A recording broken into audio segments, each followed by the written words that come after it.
Hello, and welcome to this FRDH podcast. I'm Michael Goldfarb.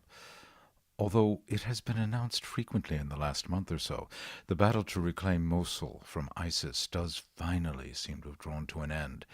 Iraqi Prime Minister Haider al-Abadi has flown to the ruined city to announce the defeat of the group. You may have missed the earlier announcements. Once upon a not-too-distant time, the slow, steady, violent strangulation of ISIS would have led the news every day. I miss those times. Since the throat-slitters swept into Mosul and declared their caliphate in 2014, the Anglo-American world has convulsed. Cynics and the desperate voted in Britain for Brexit and in America for Donald Trump. There's hardly any attention span left in the brain of the body politic after a daily dose of the Brexit Trump news. Anyway, ISIS is defeated in Mosul, but that won't mean victory in Iraq's second city, any more than the overthrow of Saddam Hussein meant victory there, or the killing of his sons in Mosul a few months later, or the frequent attempts by the U.S. to buy off the networks funding insurgents of various stripes that are headquartered in Mosul. America's misadventure in Iraq has shown that defeating your enemy on the battlefield is not the same as victory. I have a very personal definition of what victory in Iraq would look like. It's the day I can have a fish lunch in Mosul by the banks of the Tigris. In 2003, I was promised that lunch by my translator and friend, Ahmad Shawkat. A native of the city and political dissident, Ahmed had been arrested and tortured by Saddam's regime a number of times. He fled to Erbil, the Kurdish regional capital 50 miles down the road, and we met there the night before the war started. As the clinical destruction of Saddam's regime took place in the southern part of the country, and the liberation of his city drew closer, Ahmed became giddy. As we drove around Kurdistan reporting on the very little bits of war in the north of the country, he would tell me about his hometown, how beautiful it was, how I had seen its beauty already because the opening sequence of the film The Exorcist had been filmed there. Mosul was called the Pearl of the North, he told me. It was the envy of all Iraq. And he would make a daily promise. When Mosul is liberated, I will buy you a fish lunch on the banks of the Tigris. He assured me Tigris fish, especially from near Mosul, where there was a special kind of trout, was the best in the world, certainly better than Tigris fish in Baghdad. Lunch in the sunshine, as the river flowed by, would be the perfect liberation meal. The day of liberation itself did not allow for that lunch. There was looting at every site associated with the government. Downtown at the Iraqi National Bank, we stumbled into a Wild West shootout. The regime had simply dissolved. The U.S. Army had yet to arrive. There was no authority in a city of 1.5 million people. It was inevitable that a group of men would try to take as much money from the bank as they could carry. Kurdish Peshmerga, who had driven in from Erbil and Kurdish villages on the plains north and east of Mosul, were trying to stop them.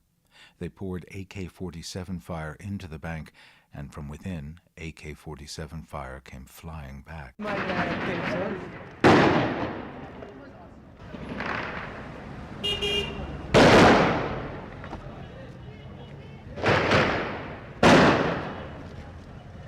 After I recorded the gunfight, we headed to safety on the east bank of the river.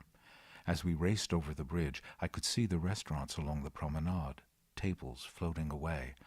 The walkway was flooded. Saddam's troops had left sluice gates open at the Mosul Dam just upstream of the city, and the river was rising fast. You will come back in the autumn, when things have settled down, Ahmed said, and then we will have the fish lunch.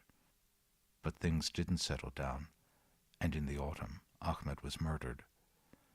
The following year I was back in the city to write a book about him.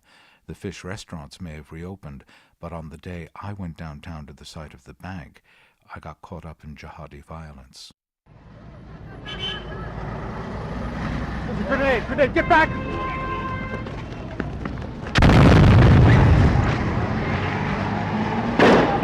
Down, get down! Stay down!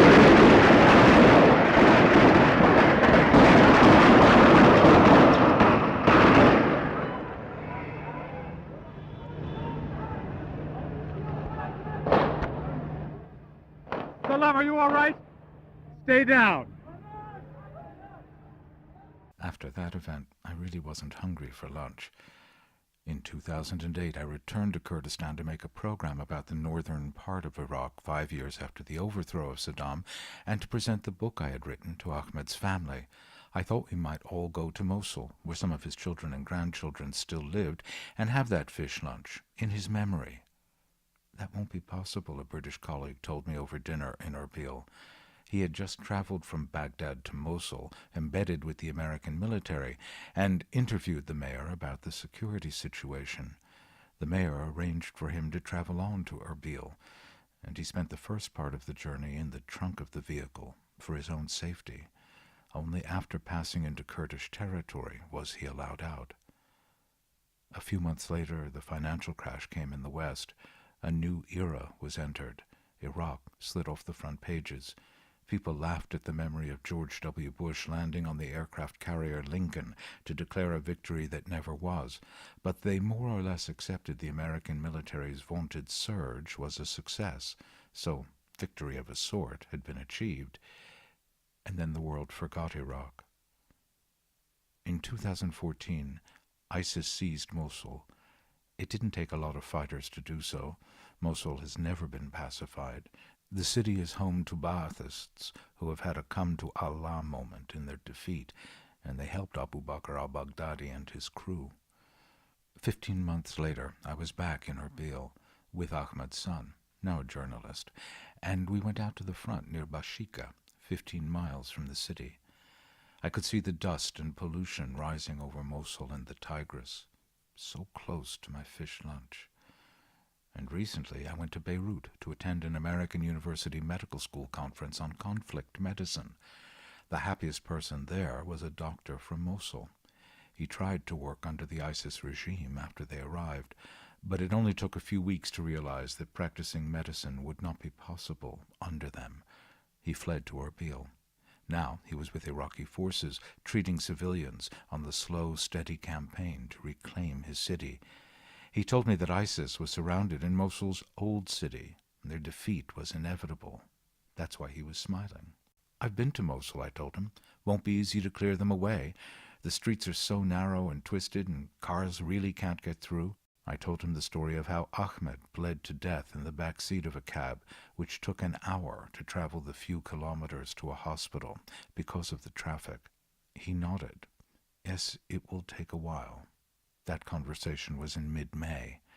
I told him about Ahmed's fish lunch promise made to me in 2003. The doctor explained, between ISIS sabotage and American airstrikes, most of the Tigris River bridges connecting the two halves of the city have been wrecked. The collateral damage includes the restaurants. The ruins of the city don't inspire hope that the conditions of security and stability necessary to build a better society are present yet. My liberation, victory, memorial, fish lunch will be a long time coming, I fear. And that's all for this edition of FRDH Podcast. You can hear more, lots more, by visiting the website www.goldfarbpod.com, and you can order a copy of my book, Ahmed's War, Ahmed's Peace, while you're there. And of course, you can make a donation to keep these podcasts coming.